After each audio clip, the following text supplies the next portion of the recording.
नमस्कार दोस्तों, मेरा नाम है अनिरुद्ध और मैं आप सभी का वेलकम करता हूं इंडिया डिकोडेड पर। नाउ आई नो दोस्तों, आप लोग इस वीडियो के कमेंट सेक्शन में क्या कहने वाले हैं कि ये इंजन वगैरह हमसे बन तो रहा नहीं, तो आखिरकार क्यों हम लोग इतना पेन लेकर ये वाली वीडियोस को प्रोड्यूस करते हैं जब ये इंजन्स जो हैं वो प्रोड्यूस तो होते नहीं हैं। वेल दोस्तों, आपको मैं पहले ही इन्फॉर्म कर दूँ, ये डिफेंस इंडस्ट्रियल कॉम्प्लेक्स में सबसे ज़्यादा जो कठिन चीज़ होती है वो एरो इंजन्स की मैन्युफैक्चरिंग ही होती है। And the good part is कि इंडिया धीरे धीरे स्टेप बाय स्टेप बहुत ही पेशेंस रखते हुए इस प्रोसेस को हम लोग छोड़ नहीं रहे हैं, बल्कि स्टेप बाय स्टेप धीरे धीरे हम लोग इस प्रोसेस में एक एक कदम आगे लेते जा रहे हैं। इसी सिलसिले में हमने आज से लगभग 10 दिन पहले एक वीडियो बनाई थी जिसमें की बात करी थी कि कैसे डीआरडीओ ने अब फाइनली अपने कावेरी 2.0 प्रोग्राम को रीस्टार्ट कर लिया है फाइटर जेट के इंजन्स को बनाने के लिए। अगर आपने इस वीडियो को नहीं देखा है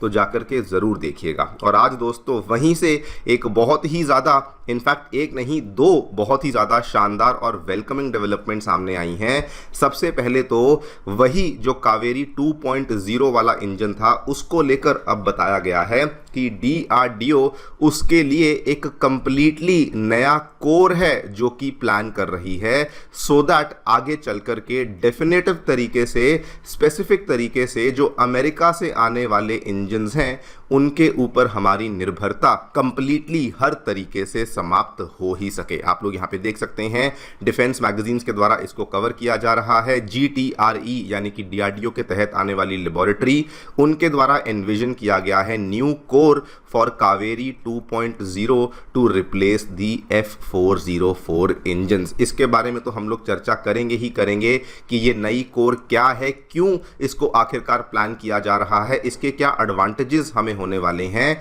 लेकिन उसके साथ में एक और बहुत ही स्पेशल डेवलपमेंट जो कि सामने आई है, हमारी वही लेबोरेटरी GTRE, उसके द्वारा इन्फॉर्म किया गया है कि फाइनली यही वाली जो तिमाही चल रही है 2026 की, जो ये जुलाई अगस्त सितंबर की तिमाही चल रही है, इसी के अंदर ये लोग बेसिकली जो हमारा advanced arrow engine testing facility है इसको बेंगलुरु में कमीशन करने वाले हैं। ये फैसिलिटी बहुत सालों से तैयार हो रही थी, लेकिन अभी फाइनली दोस्तों इस फैसिलिटी को कमीशन किया जाएगा, जिसकी अगेन मैं डिटेल्स आपको आगे चल करके बताऊंगा। लेकिन केवल आपको यहां बता दूं कि इस फैसिलिटी के तहत फिर भले वो हमारा कावेरी ड्राई इंजन हो जिसकी थ्रस्ट हमें 58 किलो न्यूटन मिलती है, फिर भले कोई 90 किलो न्यूटन वाला इंजन हो, फिर भले वो आमका में लगने वाले 120 किलो न्यूटन वाले इंजन हो, या फिर इवन अगर इससे ज़्यादा 140 किलो न्यूटन वाले इंजन्स भी हैं, उन सभी को टेस्ट करने की क्षमता आपको ये वाली एरो इंजन टेस्टिंग फैसिलिटी में देखने को मिलने वाली है। इन्हीं दोनों डेवलपमेंट्स के बारे में हम लोग चर्चा करेंगे।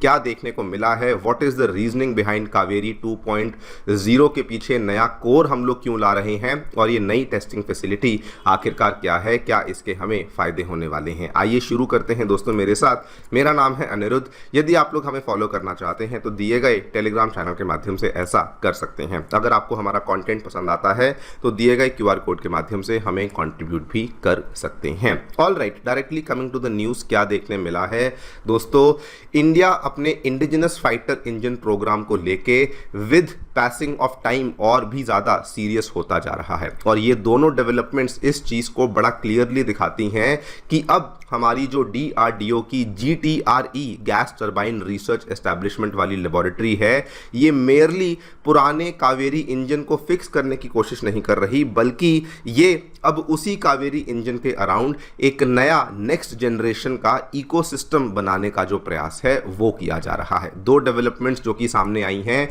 नंबर एक पे एक एंटायरली नया इंजन कोर बनाया जाएगा कावेरी 2.0 के लिए, और दूसरा एक नया advanced arrow engine testing facility है जिसको कि इसी तिमाही के अंदर कमीशन भी किया जाएगा। Directly coming to the first news, क्यों हम लोग नए कोर को प्लान कर रहे हैं कावेरी 2.0 वाले इंजन के लिए, इसका जो जवाब है that actually lies in the question कि असल में कावेरी को ही क्यों रिवाइव किया गया था। मैंने आज से कुछ ही दिन पहले एक वीडियो में कवरेज करी थी जिसमें कावेरी की पूरी टाइमलाइन को समझाया था। आप चाहें तो उसको भी जाकर देख सकते हैं, अदरवाइज मैं मैं ब्रीफली आपको बता देता हूं। जो कावेरी प्रोग्राम है दोस्तों, ये 1980s में शुरू किया गया था। 86 में इसके कॉन्सेप्ट को फॉर्मुलेट किया गया। 89 में गवर्नमेंट ने इस प्रोजेक्ट को ऑफिशियली अप्रूवल भी दे दिया था, लेकिन कुछ ही सालों के अंदर अंदर बहुत सारे जो इसके क्रिटिक्स थे उन्होंने तो ये डिक्लेयर कर दिया कि देखिए ये प्रोजेक्ट जो है ये फेल हो चुका है। और इसके पीछे के रीजंस क्या थे? बिकॉज जो इंजन हमने तैयार किया था उसका थ्रस्ट बहुत कम था, वेट बहुत ज़्यादा था,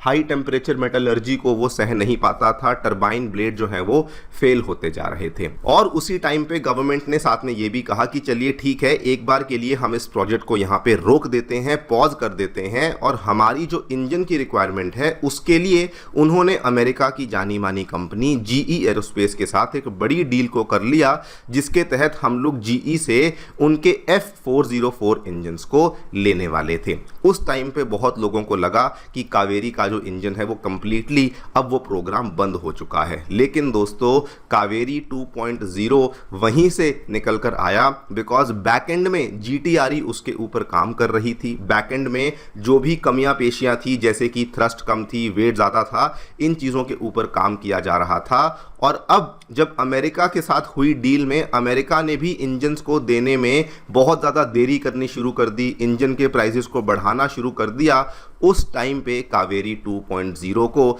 जीटीआरई ने ऐलान किया कि हम लोग इसको अब रिवाइव कैसे भी करके करेंगे ही करेंगे। और जब दोस्तों हमने कावेरी 2.0 को रिवाइव किया, तभी ये भी रीजनिंग सामने आई कि चूंकि अब हमें कावेरी 2.0 को स्पेशली फाइटर जेट इंजन्स के लिए तैयार करना है, इसीलिए कहा गया कि अब इसमें पुरानी वाली कोर नहीं बल्कि नई वाली कोर का इस्तेमाल किया जाएगा, जो कि इसको कम से कम 90 किलो न्यूटन के आसपास की जो थ्रस्ट है वो किसी भी तरीके से हम इसके अंदर दे सकें। आप लोग यहाँ पे देख सकते हैं, क्लियरली मेंशन्ड है, the GTRE is now aiming to produce a 90 kilo newton thrust class engine for this upgraded Kaveri platform. और इसके पीछे का अगेन जो सबसे मेन और सबसे इंपॉर्टेंट रीज़न है वो यही है कि गोइंग फॉरवर्ड, गोइंग फर्दर, हमें अमेरिका के ये वाले इंजन्स के ऊपर निर्भर नहीं रहना है, एंड इसीलिए इसको उसी सेगमेंट के, उसी क्लास के इंजन की तरह तैयार किया जा रहा है जो थ्रस्ट आपको अमेरिका इंजन्स के द्वारा दिया जाता है। अनदर रीज़न जिसकी वजह से हम लोग नए कावेरी के लिए नए कोर को प्लान कर रहे हैं, बिकॉज जो कावेरी का डेरिवेटिव इंजन या फिर जो कावेरी का ड्राई इंजन है वो दोस्तों केवल 49 से 52 किलो न्यूटन के आसपास की थ्रस्ट को ही यहां पे ऑफर करता है, जो कि ऑब्वियसली फाइटर जेट्स के लिए बिल्कुल भी सक्षम नहीं होता है। And that is also a very very crucial reason कि अब इन्होंने कहा कि कावेरी डेरिवेटिव इंजन को तो हम लोग मॉडिफाई या फिक्स नहीं करेंगे, बल्कि कावेरी 2.0 जो कि फाइटर जेट्स के लिए प्लान किया जा रहा है, उसके अंदर अब एक नेक्स्ट जनरेशन का हम लोग कोर इस्तेमाल करेंगे, जो कि सीधे तौर पे 90 किलो न्यूटन की जो आपकी थ्रस्ट है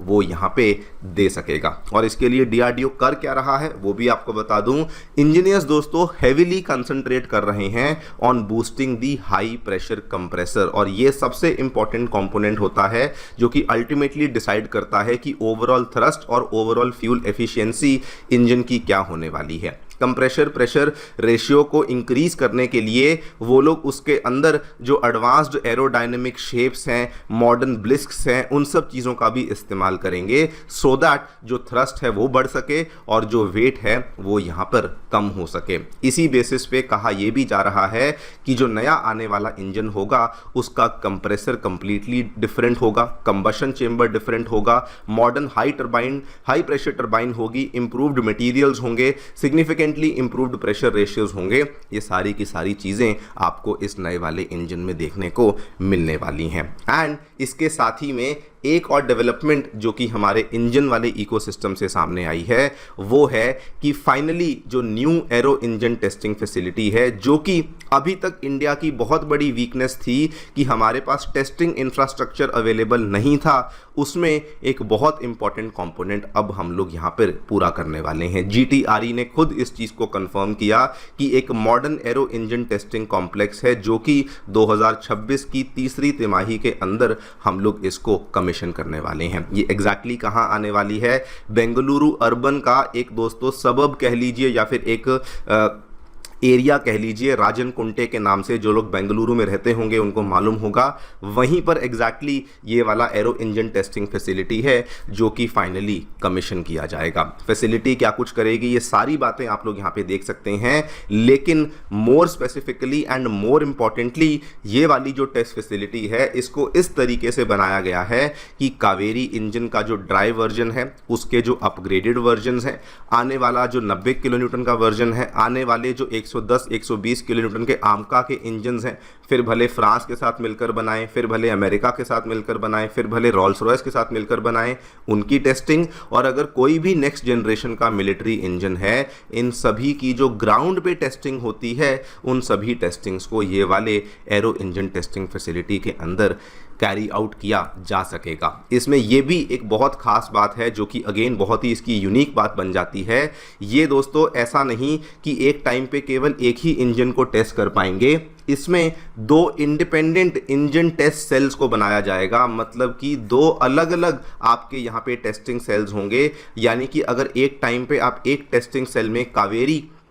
के इंजन की टेस्टिंग कर रहे हैं तो उसी टाइम पे साइमल्टेनियसली आप दूसरे टेस्ट सेल में आमका की इंजन को भी टेस्टिंग कर पाएंगे। ऐसा नहीं कि आपको वेट करना पड़ेगा, और ये बिलीव मी बहुत ही बड़ी बात है, बिकॉज अगर आपके पास एक ही टेस्ट सेल हो तो टाइम बहुत ज़्यादा लग जाता है, लेकिन इंडिया ने सोचा कि जब बना ही रहे हैं तो 2 एक साथ बना देते हैं, एंड इसीलिए ये बहुत ही ज़्यादा स्पेशल बात बन जाती है, बिकॉज इसमें इनिशियल कॉस्ट तो ज़्यादा आती है, लेकिन गोइंग फॉरवर्ड गोइंग फर्दर इसमें हमारी जो रनिंग कॉस्ट है और जो हमारे फ़ायदे हैं ये बहुत ही ज़्यादा बढ़ जाते हैं। टेस्टिंग इंफ्रास्ट्रक्चर इंपॉर्टेंट क्यों होता है, वो इसलिए दोस्तों बिकॉज अगर आपने जेट इंजन का डेवलपमेंट कर लिया, डिज़ाइनिंग, मैन्युफैक्चरिंग सब कुछ कर लिया, लेकिन अगर आपको ग्राउंड टेस्ट के लिए बाहर की कंट्रीज़ के ऊपर डिपेंडेंट रहना पड़े तो वो अपने आप में चीज़ों को बहुत ज़्यादा डिले कर देता है। इसका आपको एग्जाम्पल दिखा देता हूँ। ये वाली खबर देखिए, 18 मार्च 2022 की है। कावेरी ड्राई इंजन बनकर तैयार हो चुका था लेकिन टेस्टिंग फैसिलिटी अवेलेबल नहीं थी, एंड इसीलिए आप देखिए कावेरी इंजन को लेकर पहली बार बातचीत हुई 2024 में। क्यों? बिकॉज ऑलमोस्ट 2 साल तक हम लोग उसको टेस्ट ही नहीं कर पा रहे थे, वहां पर भी हम लोग रशिया के ही ऊपर डिपेंडेंट थे, और इसीलिए आप देखिए ये वाली जो टेस्टिंग फैसिलिटी है ये पूरे के पूरे इकोसिस्टम में एक बहुत ही बड़ी और अहम भूमिका बेसिकली निभाने वाली है। देखते हैं आगे चलकर क्या होता है, एंड आप लोग जो भी सोचते हैं डेफिनेटली बताएं कमेंट सेक्शन में। Thank you so much for listening, stay tuned and